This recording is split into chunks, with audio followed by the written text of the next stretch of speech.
segundo dia na Holanda. Eu fiz compras, fui furtado por um português. Confiei nele, companheiro de quarto, né? Eu abri a geladeira e ele tinha levado tudo. Então foi também um dos motivos que fez eu começar a procurar coisa no lixo. Salve, rapaziada, mais uma vez sou eu aqui, Jefferson Lopes, falando um pouquinho sobre a minha experiência de imigração. Hoje eu vou falar mais precisamente sobre a Holanda. Vocês deixaram os comentários pedindo sobre como é a experiência de viver em casa de agência. Vou falar aqui sobre a minha experiência. Eu morei em 3 casas de agência e são assim coisas completamente diferentes uma da outra. Primeiro, a primeira casa de agência que eu morei era de refugiados ucranianos. Então tinham 26 refugiados ucranianos. Eu era o único que não era refugiado ucraniano. Lados bons e lado ruim. Lados bons e lados ruins, né? Vamos assim dizer. Primeira coisa, a casa tinha 13 quartos. Então era muito quarto, eram 2 andares. Eram praticamente 2 casas, uma em cima da outra. Com uma sala enorme e 2 cozinhas. Porém, ninguém lava uma louça. Ninguém faz nada,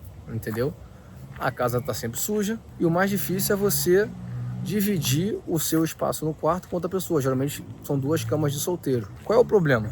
O problema é que você nunca sabe quem é o seu companheiro de quarto. Eu, por exemplo, eu fui furtado. No meu segundo dia, eu fiz compras, né? Fui furtado por um português.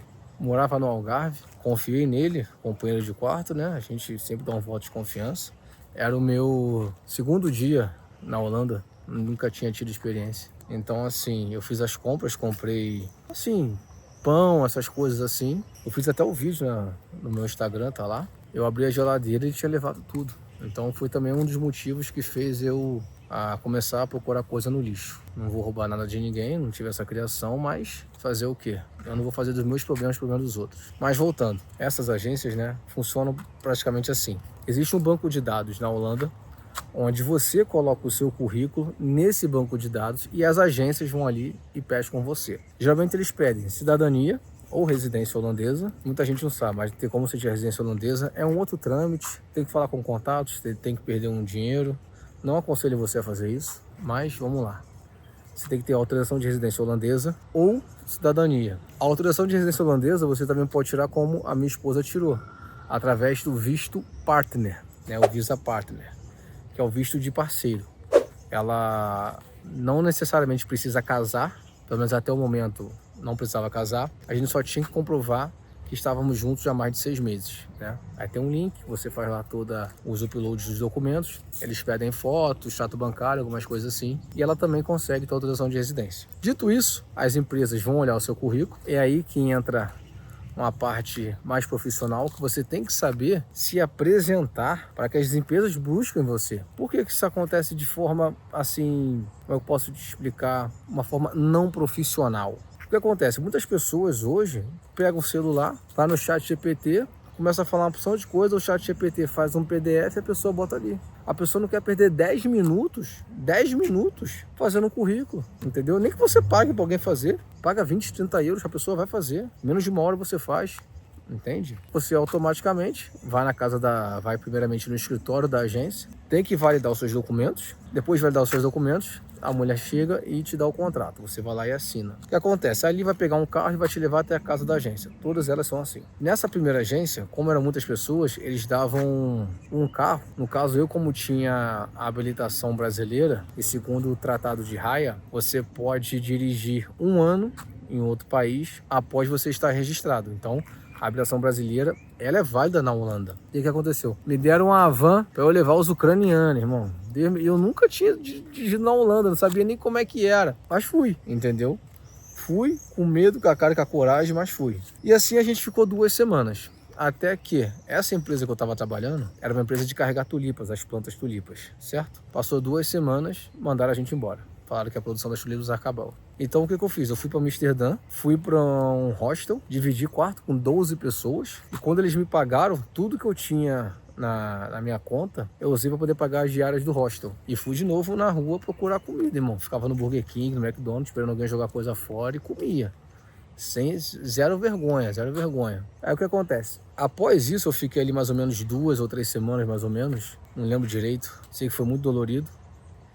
A outra agência me puxou nesse banco de dados. E aí eu fui para uma casa de agência nova. Foi ali que as coisas começaram a mudar. Por quê? Eu fui para uma empresa muito boa mesmo, onde o supervisor era português. me ajudou muito, mudou a minha vida esse homem. Eu costumo dizer que ele foi meu anjo da guarda. Por quê? Eu comecei a trabalhar com poloneses. Quem aqui já teve essa experiência sabe que não é nada agradável, né? Eles são muito difíceis de lidar.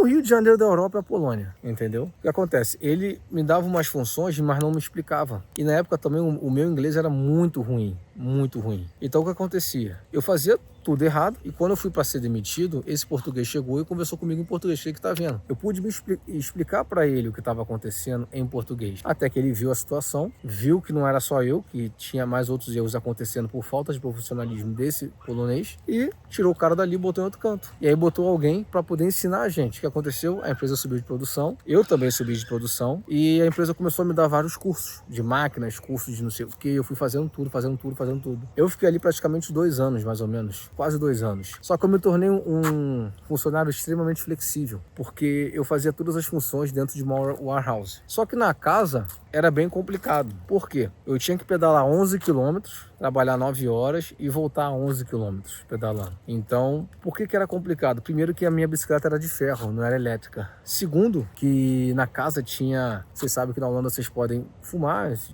tipo de coisa, né? E praticamente todos eles fumavam. E a casa fedia isso. Era horrível, saía briga nessa casa. Tinha um outro rapaz lá que era um alcoólatra, era o Jim, ele acordava, ele começava a beber de manhã, ele ia até de noite bebendo.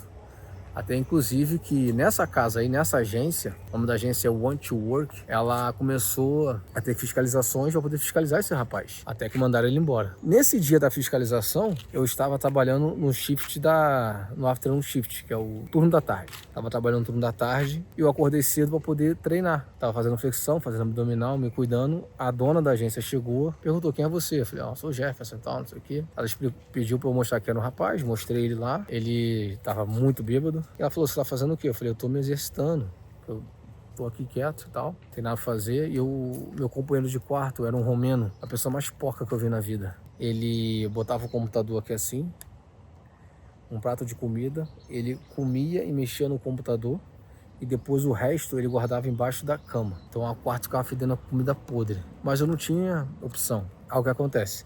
Essa mulher gostou da minha atitude de acordar cedo e treinar e me moveu para uma casa de agência onde eu tinha um quarto privado. Foi quando as coisas melhoraram um pouquinho, porque eu tinha minha privacidade, não tinha que compartilhar quarto com ninguém. Só que no meu quarto tinha uma claraboia que estava quebrada. Então aquele sereno, a neve, a chuva, tudo caía em mim. Eu não tinha escolha. Mas aí foi quando a primavera começou a chegar e as chuvas pararam. E desde então eu lembro desse momento que eu tava pedalando, eu lembro que, caraca, mano, o frio tá passando, tá esquentando, e eu comecei a ter um prazer enorme de ir pra casa, de ficar sozinho, de poder dormir. E aí eu fui juntando, nesse meio tempo, eu fui juntando 100, 150, às vezes 200 por semana, até que eu consegui alugar um quarto privado, que me dava registro, e esse registro eu pude registrar a minha mulher, a Paula. E aí começou o quê? Os dois com 2 salários, alugamos uma casa. Mas até esse visto partner dela sair, demorou um tempo. Então eu só podia contar comigo e ela fazia serviço no negro, mas eram serviços esporádicos. Era uma faxina aqui, uma faxina ali, mas não era aquela coisa certa. Quando eu consegui alugar minha casa, antes disso, o que eu fiz?